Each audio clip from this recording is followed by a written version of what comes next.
I'm saying that you should use a tool. On outside, I like to use a good 1.5" flat nose scraper.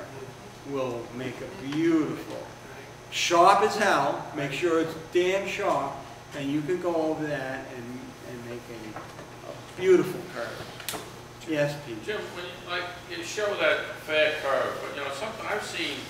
I don't recall what I've seen, wooden vessel, but I look at when I go out shopping with my wife, you go to places like Pier 1 and stuff like that. I look at the vases and the things that they sell there, and try to picture that. Sometimes when I have a pad with me, I'll rough out the design. But like that third line that you drew, it's sort of like straight, and then it comes with a curve. Yeah. I've seen more than one vessel in pottery like that. Now. But it appears that's mass produced. Yeah, but I don't. No, this is my personal thing. Yeah. I don't seem to find that particular design unpleasant. Yeah. In other words, with that sort of straight line and then into the curve. That's I mean, but I'm not telling you what you should like and not like. I'm not telling you that. Okay. All I'm talking about is, what is considered a fine form. Yeah. What's considered the good form. Again, Richard Raffin's, I must have said this a million freaking times. Richard Raffin's Turn Bowl design. That should be on everybody's bookshelf. Okay. Everybody here should have that book. And they should look through it. I still look through it, and I've had the thing 15 years.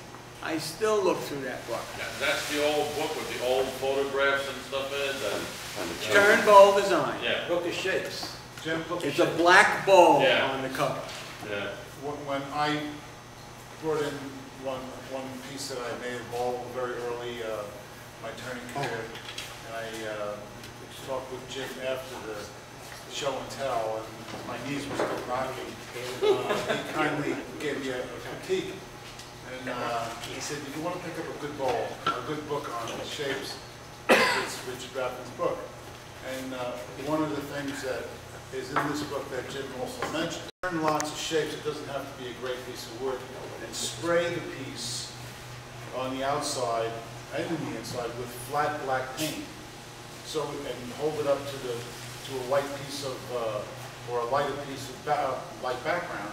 So you can really see the shape, and that's exactly what Jim said before. But that's something that I've done a few times, not a lot.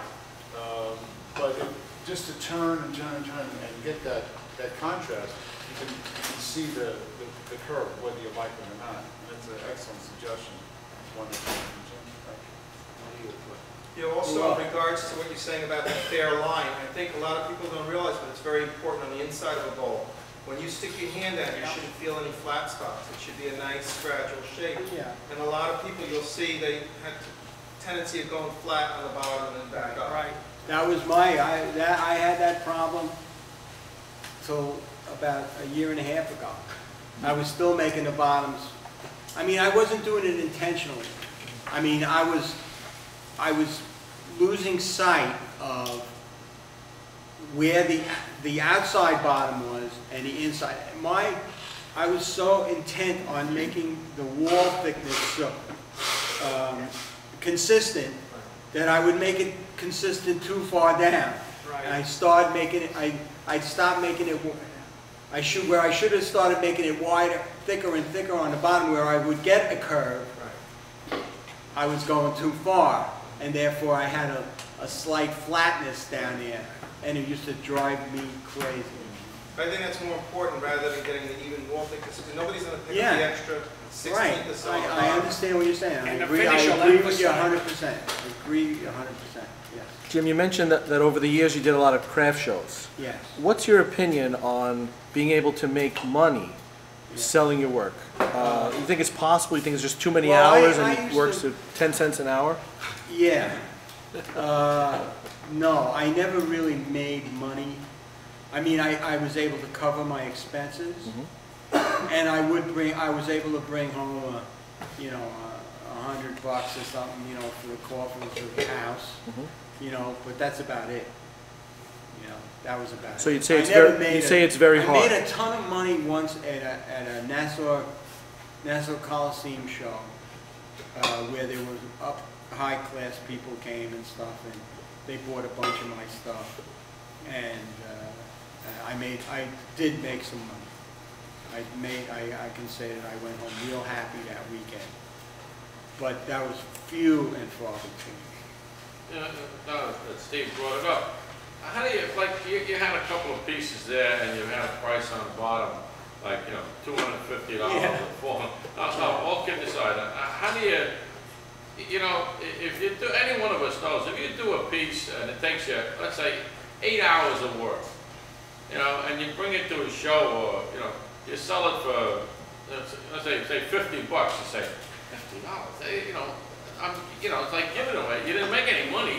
No. You know, if you think about what you should be getting as a skilled craftsman, I understand that, you know, so but you can you also sell have it? you also have to understand that very few people around here know about this form of Yeah. art. You know, not too many people know. That's why we go out to the libraries and why, you know, just try to make some people aware that there is an art form that deals with this stuff. Yeah. But most people in shows, almost everybody just asks you, what do I do with this? What is this for? You know, Yeah. you know what's that for? Jim, people could also buy a big vase at Pottery Barn for like $50. Yeah, Of course, that's more than wood. right. So I wouldn't, I mean, unless you're David Ellsworth, you're not gonna, you know, or somebody similar to that. Or even, you know, I mean, I know Ed Kelly tried to go for a while. I don't know if that's, I don't know how that worked out for him.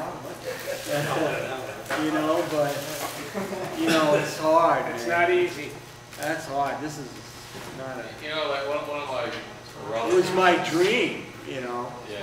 You know, that would have been, I'd be in heaven now if I was making my money doing this. But, you know. Everybody said it. I finally "You're gonna realized." take this to a show, his stuff is good. And I said, yeah, well, you know, well, you can get 25 or 30 bucks for that. I said, before I get 25 or $30, I'd throw in the fireplace. I mean, for the amount of labor, I'd rather give it away than sell it for a price like that. The other question that you're asking all the time is how long did it take you to make that? What's that? How Yeah. long did it take you to make that? You know, Commonly asked question. when I made that first bowl with that, when we did that piece, I think I spent the whole day sanding it 1,000. One So you think about it, I spent the day and then plus the other time, you know, what would you sell something like that for? You know, I think about when I was working, how much I was making an hour.